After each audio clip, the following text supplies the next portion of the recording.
Minha diretoria, quero falar sobre um assunto meio desagradável de falar sendo jornalista, mas como o pessoal da empresa já me odeia mesmo, vai fazer a menor diferença eu falar isso aqui, né? Porque afinal de contas eu sei que sentado no bar quando eu sento com meus coleguinhas, todo mundo fala a mesma coisa que eu. Aí quando chega na televisão tem que ser corporativista, tem que defender a classe. Eu não tô aqui para defender a classe. Aliás, defender a classe significa brigar contra aquilo que está errado dentro da classe, melhorar a sua classe e não ficar de braços cruzados dando tapinha nas costas dos coleguinhas para conseguir um emprego melhor amanhã, para conseguir uma promoção, etc. Não sou desse, nunca precisei disso e eu vou continuar batendo, tá? Tudo aquilo que eu achar errado eu vou continuar batendo, até que me seja censurado definitivamente o meu direito de fala. Bom, é o seguinte, rapaziada, tá na hora de vocês aprenderem algumas coisas de como a banda toca, não tá não? Eu acho que já passou do ponto aí da gente fazer uma reflexão sobre isso. Desde que surgiram aí os influenciadores das redes sociais, as notícias passaram a sequer ser apuradas. Qualquer pessoa inventa qualquer coisa a respeito de qualquer pessoa e isso vira uma verdade. Se fosse 30 anos atrás, o Cenourinha, puta que pariu, né? Que coitado do Mário Gomes, passou aí 40 anos, 30 anos com um rótulo de uma coisa que não aconteceu, simplesmente porque uma pessoa foi lá e falou. Só que nesse momento do mundo, você tinha uma emissora muito grande, alguns outros jornais do conglomerado, e ali se soltava alguma coisa e eles tinham controle da informação. Perdeu-se o controle, literalmente. Não é que a Globo perdeu o controle.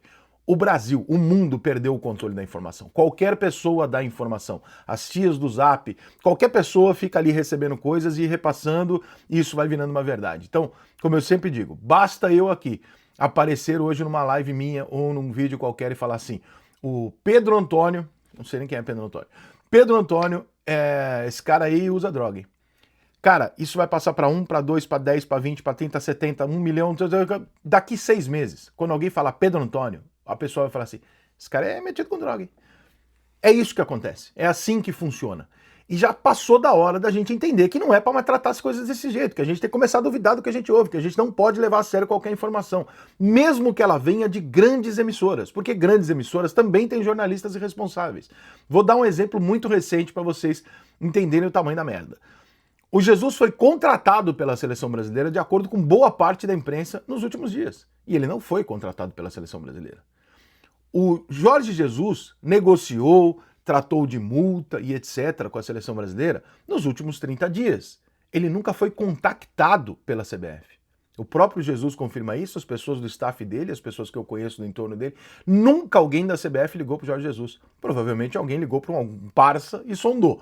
Mas ninguém negociou com o Jorge Jesus. O Ancelotti nunca fechou acordo com a seleção brasileira. De modo que essas notícias são mentirosas.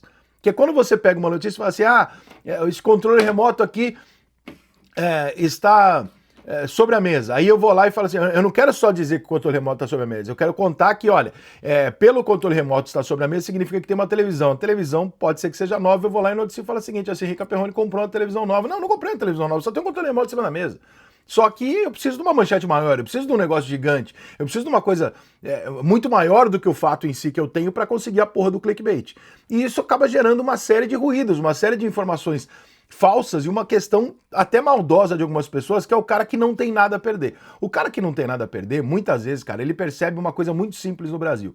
Se você baixar muito o nível, você aumenta muito a sua popularidade. Esse é um fato no Brasil. Basta você olhar para a música, para os programas de TV, para os influenciadores, etc. Você vai notar que quanto mais baixo o nível, mais gente você atinge. Por quê? Porque, infelizmente, o nível médio do brasileiro ele é muito baixo por uma questão de educação. Então, quanto mais você se aprofunda num assunto, menos gente te acompanha. Quanto menos você aprofunda, quanto pior é o seu conteúdo, mais gente vai conseguir acompanhar aquilo. É aquilo que vocês sempre falaram assistindo Zorra Total sábado à noite. Pô, mas como é que tem gente que assiste isso? Sim, muita gente assistia. Porque o máximo que aquelas pessoas entenderiam era uma piada que o final era previsível e com uma frase feita. Esse é o tipo de humor que atinge o brasileiro que está sábado à noite dentro de casa. Então, essa foi a lógica usada por muitos anos. A música piorou muito as suas letras e etc. Por quê? Porque quanto mais chulo for, mais gente entende, mais gente repete, mais eu vou vender. Os podcasts vão ter mais destaque, os podcasts que não tem pergunta nenhuma para fazer, conteúdo nenhum, porque basta eu falar a gíria do povão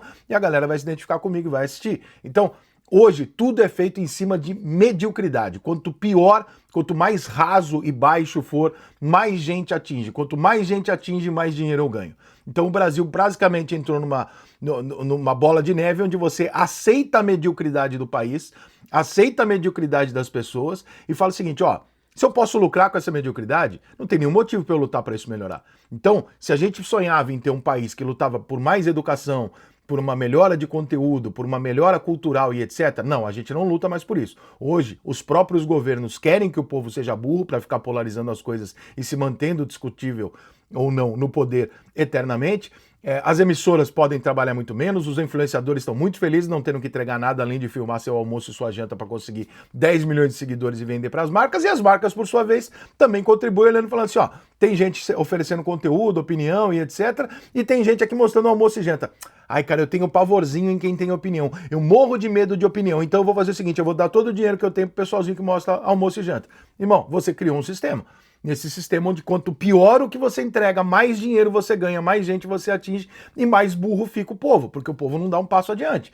Então, nós criamos um método. E esse método também se aplica no jornalismo. Quanto maior o clickbait, quanto mais eu gritar no final do jogo, quanto mais escândalo eu fizer por causa de um empate, quanto mais escândalo eu fizer aqui para representar o torcedor apaixonado, mais gente vai se conectar comigo. O que não significa que eu estou sendo muito justo, nem às vezes muito honesto. Eu estou simplesmente dizendo aquilo que o torcedor queria ouvir para ganhar o dinheiro dele e para conseguir mais popularidade em cima disso. E depois, com essa popularidade, você vende publicidade, etc, etc. Gente, tá na hora da gente começar a rever os nossos conceitos e observar com um pouco mais de inteligência as coisas que são passadas para nós. Nem tudo que é passado para nós é mentira maldosa. Muitas vezes é uma informação que o jornalista se enganou, que alguém enganou o jornalista, que acontece muito também. Muitas vezes é isso. Mas existe uma recorrência de alguns lugares, alguns veículos, algumas pessoas, que você consegue perceber que aquilo é recorrente pelo clickbait. Que é o tempo inteiro, que basta um treinador aparecer no almoço e cumprimentar o treinador, o dirigente do Flamengo, e falar, oh, como é que você tá, Brás? Beleza? Como é que tamo aí e tal? Que acontecia, por exemplo, todos os dias que eu almoçava lá no Fratelli, na Barra da Tijuca, eu encontrava 5 dirigentes de futebol, 6 jogadores, porque todo mundo almoça lá. E aí você encontra, como é que tá? Pô, quantas vezes eu vi um treinador passar, ô Marcos Braz, como é que você tá? Tudo bem? Prazer te ver, um abraço, amigo. É uma fotografia e o cara está indo pro Flamengo. E tem gente que acredita nessa merda. E essa novela se prorroga por um mês, mesmo que não tenha verdade nenhuma. Ela fica um mês andando, mesmo que o cara negue, e todo mundo consumindo. Ou seja, eu criei um produto fictício para você vender e você paga por ele. Porra, cara, quem sustenta essa merda somos nós. Quem sustenta essa burrice toda é a gente mesmo. Então, cara, se a gente tá com preguiça de buscar algo melhor, um conteúdo melhor e alguma coisa um pouco mais preparada e mais correta, também a gente não pode reclamar das consequências e do país que a gente vive com tanta mentira, coisas vazias e de baixo nível, porque afinal de contas a gente mesmo dá popularidade para isso, né?